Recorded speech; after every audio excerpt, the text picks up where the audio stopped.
The smell of cooking fudge is only sweet if the candy maker isn't dead tired and sick of the smell of chocolate. Lainey Heaven wearily crossed the floor of the Heavenly Confections kitchen to check the temperature of the vat of dark brown, bubbling syrup. Almost there. She looked at her watch. 6:20 p.m. No time to make truffles, but she could do it when she returned home. There was just enough time to pour up the fudge and pack some candy to take to book club. There was a knock at the front door. Damn. Why hadn't she turned off the lights at 5 o'clock when she'd locked the shop door? Not that it would have mattered. The people of Merritt, Alabama knew she was in here and had no compunction about pounding on the door, or trotting around back and ringing her apartment bell for that matter. With her luck, it would be Sophie Ann McGowan, who would want a single chocolate star, and then complain that it wasn't as creamy as the ones Lainey's grandmother used to make. Sophie Ann wouldn't go away, but she could wait. The fudge could not. Lainey grabbed the copper pot and headed toward the marble candy table. The throbbing fatigue between her shoulder blades turned to a sharp pain, and Lainey shifted the pot. The knocking resumed and escalated to banging. Lainey jumped, and the pot began to tip. She jerked it back, but not soon enough.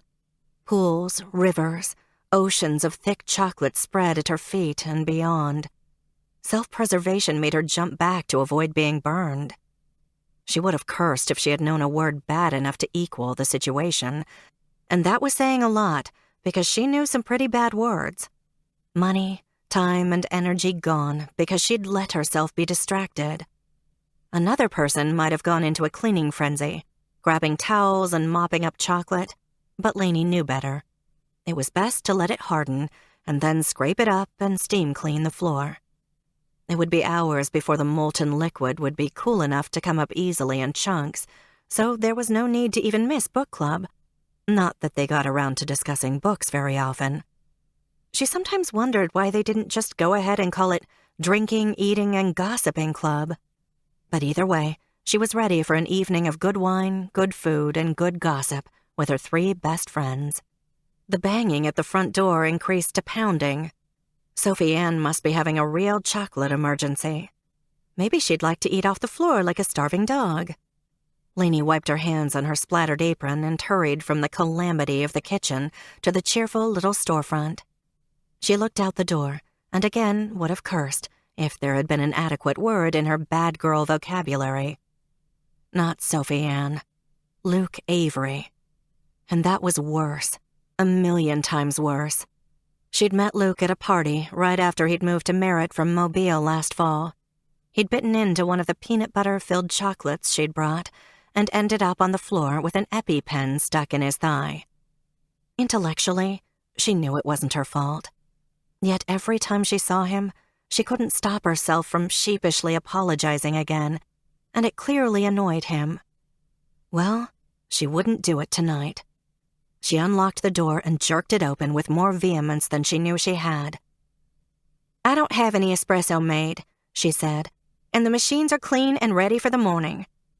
7 in the morning was usually Luke's favorite time to pound on the door and make demands, though she didn't open until 9. He looked her up and down and frowned disdainfully. Luke was a no-nonsense kind of man, and she suspected he didn't appropriately appreciate her work clothes. Today, her chef's pants and matching apron were black, printed with multicolored jelly beans. The black chef's clogs were ugly, but they just made sense for anyone who had to stand on a concrete floor. What was she supposed to wear, stilettos? "I don't want any espresso," he said, like he was surprised, though she couldn't fathom why. He never bought anything else. He was probably afraid there were peanuts lurking in all the candy. "I want to talk to you for a minute." "I have just a minute. I'm on my way to book club." She stepped aside and allowed him to enter. Luke Avery's eyes preceded him into the room. Big heartbreak eyes the color of Windex, accented by dark circles and black lashes that Lainey couldn't have achieved with an extension job and a triple dose of mascara. Those eyes hadn't been built for sadness, but they had learned it well. His mouth looked sad too, and it was a shame. Full lips like his ought to be smiling,